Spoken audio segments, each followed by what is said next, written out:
Monsieur le Président, ce débat se tient à un moment où toute la population subit, depuis le 20 mars dernier, un stress inqualifiable. Et ce stress s'est maintenant transformé en une colère profonde et généralisée. Une colère justifiée et parfaitement compréhensible. Le gouvernement est-il conscient qu'il est en train de déclencher un volcan social avec ces amendements qui vont pénaliser et va appauvrir l'ensemble des travailleurs du pays?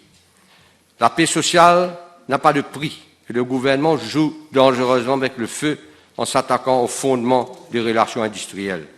Certes, la situation est difficile, mais il est clair que le gouvernement a vendu son âme au grand capital. Ce gouvernement n'est plus un arbitre. Il est devenu le 12e joueur de Business Mauritius. Le gouvernement profite du passage de Covid-19 pour faire le ménage en suivant scrupuleusement le job card qui lui a été proposé par les lobbies corporatistes.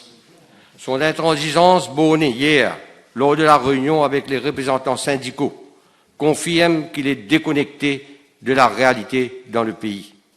Dès le début du confinement, c'est la population qui a dû payer les pots cassés de la mauvaise gestion de cette crise sanitaire par le gouvernement.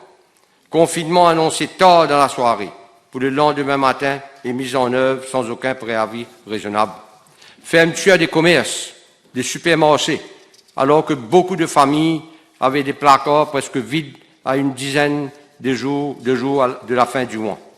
Gestion by trial and error, par tâtonnement, indiquant clairement que le plan d'action, s'il y en avait, était encore embryonnaire. Pagaille dans les supermarchés, fermeture inexpliquée des boulangeries qui fournissaient une denrée de base, prix exorbitants pratiqués par des commerçants voraces et sans scrupules, liberté de mouvement confisquée et circulation sur la voie publique surveillée par certains policiers gelés. Et par-dessus tout, le public traité d'irresponsable et rendu coupable de propager l'épidémie, alors que les vrais irresponsables arrogants se blindaient dans leurs résidences surveillées. Et maintenant, pour ajouter l'insulte à l'injure, le gouvernement propose 2 projets de loi sans aucune consultation avec les partenaires sociaux, y compris l'opposition.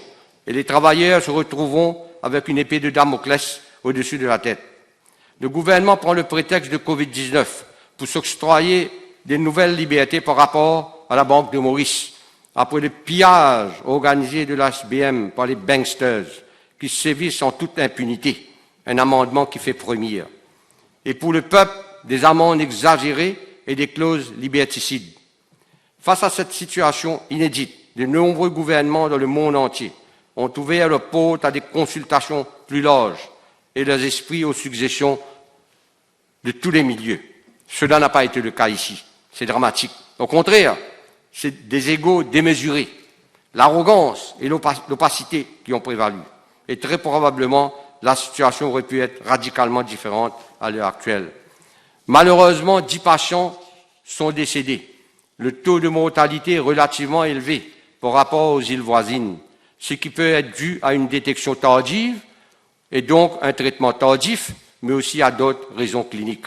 Nos pensées cet après-midi sont pour ces familles qui ont perdu leurs proches, et parmi lesquelles celle du docteur Bruno Chong, qui a été tué au front.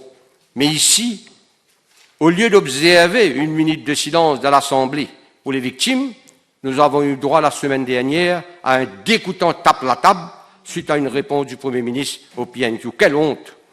Notre pays, Monsieur le Président, a frôlé une catastrophe sanitaire et nous devrions tous être reconnaissants envers tous ces frontliners qui ont été sur le front du combat. Et mon ami et l'honorable Nagalingom a posé une question supplémentaire et il n'a pas eu de réponse.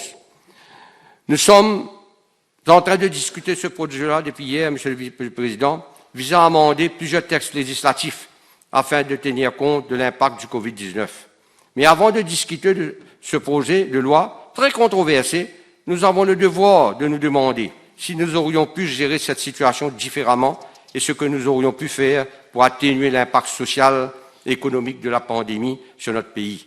Examinons rapidement la chronologie des événements pour mieux comprendre comment les choses se sont déroulées ici. Le 10 janvier, le gouvernement évoque la prochaine participation d'artistes de Chine à un spectacle alors que depuis le 31 décembre 2009, un groupe de 41 patients sont déjà atteints d'une mystérieuse pneumonie. L'impression qui se dégage, c'est que le gouvernement n'avait pas sur son radar, en ce moment-là, la situation qui prévalait dans certaines régions de Chine. Les autorités chinoises ont identifié le nouveau type de coronavirus le 7 janvier, et quelques jours plus tard, la Chine a enregistré son premier décès. Le gouvernement prend note le 17 janvier. Silence radio le 24 janvier. Aucune mention du confinement en cours à Wuhan. Discours du président de la République prononcé le même jour à l'Assemblée nationale. Aucune mention des investissements supplémentaires urgents pour donner à notre secteur de la santé publique les moyens de faire face à l'urgence sanitaire mondiale qui se dessine. Le 27 janvier, Air Mauritius annonce le maintien de ses 2 vols vers la Chine, malgré l'épidémie. Des mesures adéquates ont été prises, assure-t-on, tandis que le ministère des Affaires étrangères, explique qu'il y a eu très peu d'annulations sur ces services. Le même jour, l'association du personnel de cabine d'Air Mauritius invite la direction de la compagnie aérienne à suspendre les vols vers la Chine. La direction du MK, pour le nom d'où nous savons, fait la sourde oreille. Volfas d'Air Mauritius le 29 janvier, qui prend la décision de suspendre tous ses vols vers Shanghai à compter du 31 janvier 2020 en raison des annulations massives au départ et à destination de Shanghai. Très peu d'annulations de ces services deviennent des annulations massives 2 jours plus tard. S'il n'y avait pas eu d'annulation massive, le service aurait-il été maintenu? Il faut souligner que les dirigeants politiques de l'opposition avaient déjà demandé l'annulation immédiate de ces vols. Alors que le gouvernement et Air Mauritius tergiversaient encore, une délégation de l'OMS avait déjà effectué une visite sur le terrain le 20 et le 21 janvier à Wuhan et évoqué la transmission entre les humains. Le 30 janvier, le ministre du Tourisme, Paul de Maurice, destination refuge pour les touristes qui ont peur d'aller en Asie. Et le lendemain, l'OMS déclare une urgence sanitaire mondiale. Le 31 janvier, le gouvernement annonce que depuis le 20 janvier 2020, tous les passagers en provenance de Chine, ainsi que les passagers arrivant par bateau de croisière, sont contrôlés par un scanner thermique. Selon l'OMS, le seul contrôle de la température à la sortie ou à l'entrée, ce n'est pas un moyen efficace d'arrêter la propagation internationale. Car les personnes infectées peuvent être en période d'incubation, ne pas avoir des symptômes apparents au début de l'évolution de la maladie ou dissimuler la fièvre en utilisant des antipyrétiques. Alors que le gouvernement se réjouissait le 14 janvier que les arrivées touristiques ont augmenté de 12,4% en janvier 2020 par rapport à janvier 2019, en provenance de France, d'Allemagne, d'Italie et de Chine, les nouveaux cas de coronavirus avaient déjà été signalés dans ces pays depuis la fin janvier. À partir du 11 février 2020, contrôle de température sur tous les passagers arrivant sur tous les vols. Le 13 mars, après que le coronavirus ait déjà commencé à se propager en Espagne, que l'Italie soit en quarantaine et que l'OMS ait déclaré l'épidémie comme une pandémie, la taxe sur les billets d'avion est suspendue et Air Mauritius brade les prix avec des réductions de 40 à 50% pour attirer les touristes de l'île, de la Réunion, du Royaume-Uni, d'Afrique du Sud et d'Australie. Les hôtels et les boutiques hors taxes, les boutiques offrent des réductions de 15% sur les achats de boissons alcoolisées. Whisky, champagne, autorisé, passe de 2 litres à 3 litres. Or, le virus est déjà présent en Australie depuis le 25 janvier, au Royaume-Uni depuis le 31 janvier, et en Afrique du Sud depuis le 5 mars, et à La Réunion depuis le 11 mars. Il est tout à fait compréhensible que le secteur du tourisme doit être soutenu pendant cette période, mais difficile. Mais une fois de plus, il semble que le gouvernement regardait dans sa propre boule de cristal. Le 18 mars 2020, le ministre de la Santé informe la nation qu'il n'y avait pas de cas de coronavirus à Maurice. L'absence de preuve n'est pas une preuve d'absence. Il évite soigneusement de le préciser. 2 heures plus tard, le Premier ministre vient confirmer qu'il y a 3 cas de Covid-19 à Maurice. Et le lendemain, il annonce en fin de soirée que le pays serait placé sous quarantaine sanitaire pendant 2 semaines à partir de 6 heures du matin, le 20 mars 2020, plongeant l'ensemble du pays dans une situation désespérée. Le gouvernement est passé en 24 heures d'une longue période de déni en mode panique. Ce n'est que maintenant, 80 jours après que le premier cas en Chine et le couvre-feu sanitaire a été instauré, que le gouvernement se décide finalement à fixer les prix des désinfectants et des respirateurs et des masques. Une bonne nouvelle, mais la mauvaise, c'est qu'il n'y en avait plus sur le marché. Une semaine plus tard, Monsieur le Président, le 27 mars, le gouvernement prend note de la mise en œuvre du Preparedness Plan face au virus Covid-19 et des dispositions prises pour la distribution des produits alimentaires de base et des achats en ligne pour des marchandises limitées auprès des supermarchés autorisés. Une semaine après le lockdown. Une semaine de pagaille généralisée de marché noir. La tisane après la mort. Faut-il alors s'étonner que les gens soient descendus dans la rue alors qu'aucun préavis n'a été donné avant le lockdown? Un Preparedness Plan, abordé pour la première fois au cabinet le 27 mars, mais selon les communiqués du Cabinet Decisions. C'est plutôt de l'improvisation imprudente et dangereuse, entraînant des risques de violence provoqués par l'exaspération. Il y a eu l'exaspération et la colère de la population. Si un tel plan existait, il aurait dû être soigneusement expliqué à la population, bien à l'avance, afin que chacun sache à quoi s'attendre lorsque la présence du virus serait confirmée ici, au lieu de voir un ancien député, un candidat battu à la télévision tous les jours. Je vais ne pas mentionner son nom, tout le monde le sait. Dès le début, toute personne raisonnable savait qu'il ne s'agit pas de savoir si, mais plutôt quand le virus atteindra nos côtes. Mais le gouvernement a choisi d'être naïvement optimiste et irréaliste, opérant à huis clos, ne voulant pas s'engager dans une quelconque approche consensuelle. Le gouvernement s'était empêtré dans une gestion très approximative, incompétente, consciente ou inconsciente. Pendant plusieurs semaines, le gouvernement n'a cessé de répéter ad nauseam qu'il n'y avait pas de cas dans le pays alors qu'il n'en avait pas de preuves. Lorsque les 3 premiers cas ont été confirmés, cela signifiait que le virus était déjà présent dans le pays, probablement depuis le début du mois de mars. Pourquoi avoir attendu des jours pour fermer l'espace aérien? Tout le monde en devine la raison. Si nous avions fermé les frontières plus tôt, au lieu de nous concentrer sur l'occupation des hôtels, et si nous avions fait fonctionner la quarantaine de manière correcte et stricte, qui était dans certains cas comme un village de vacances, nous n'aurions très probablement pas rendu l'inévitable lockdown complet. En raison de ce manque de préparation et de prévoyance, le gouvernement s'est retrouvé dans une situation où il a dû utiliser un marteau de forgeron pour tuer la mouche.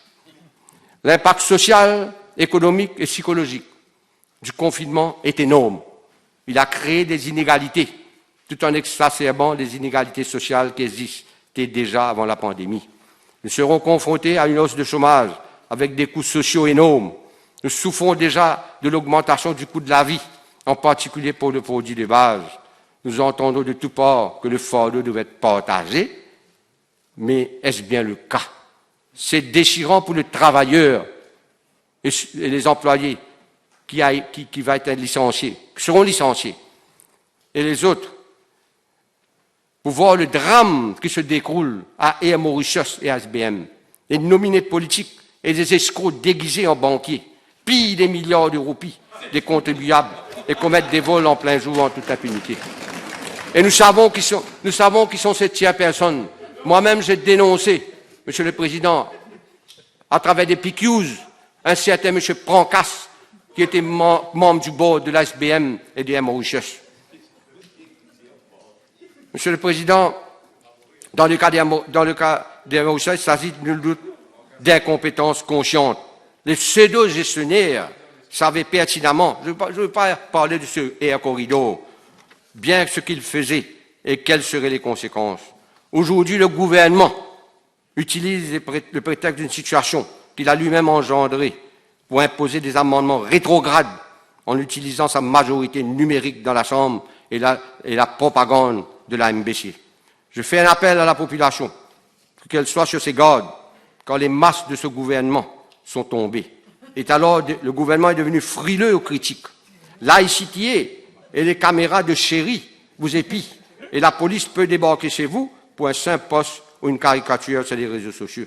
Mais, Monsieur le Président, notre liberté ne peut ni être confinée, ni mise en quarantaine. Ici et ailleurs, notre combat se poursuivra pour le respect des droits des travailleurs et de notre liberté. Monsieur le Président, je vais parler quelques mots sur le sport. Monsieur le Président, J'ai entendu quelqu'un parler du sport. Je ne vois pas le fameux ministre du sport sur la liste. Aucun plan de relance à ce jour, même en décret partiel, à partir du 15 mai ou à partir du 1er juin. Aucun plan. À ce jour, rien n'est planifié. Aucune consultation, je le dis et le redis, avec les responsables des fédérations. À part un communiqué de presse, à la suite, ça aussi, suite à la question parlementaire de mon collègue Franco Quirin. Que voit-on dans ces amendements du sport? The minister will decide, the minister will give directive. Mais il aurait dû parler. À ce jour, boule fixe. Il est ici, boule fixe. Monsieur le Président, les experts et les psychologues estiment que les conséquences physiques, sociales et psychosociales de longues semaines ou de mois de sédentarité forcée pour un grand nombre de personnes sont encore difficilement mesurables. Mais c'est très dramatique. Le sport et par ricochet, sa pratique joue un rôle majeur dans la société mauricienne. Et à ce titre, la période de pré-déconfinement à partir du 15 mai et un éventuel déconfinement pour le 1er juin doit pouvoir faire place à la pratique du sport. Et bien évidemment dans un environnement contrôlé selon les normes sanitaires établies par les autorités. Monsieur le Président, pour terminer, ce que je vais dire, nous avons un gouvernement qui a fait la sourde oreille. Aujourd'hui, le gouvernement nous a demandé d'avoir du social distancing, sauf dans quelques cas rares que nous avons vus ici, il y a quelques moments, vous avez dû rappeler à l'ordre le ministre Chiraten. Mais ce que je constate, Monsieur le Président, il y a un distancing de ce gouvernement avec le peuple. Un distancing. Au lieu de social distancing, je ne veux pas dire political, mais distancing avec le peuple. Le seul conseil que je veux donner avec toute mon expérience, avec les jeunes membres du député de l'opposition, les ministres sont protégés, sûrement ils vont augmenter les membres du gouvernement. Certains ont déjà doublé leur sécurité. À partir de quelque temps, après ce projet de loi, allez acheter quelques casses intégrales, parce que la population ne va pas vous parler. La population est en colère. Il y a une colère généralisée. Au lieu de gilet par balle, c'est gilet par os. Gare à vous. Merci, Monsieur le Président.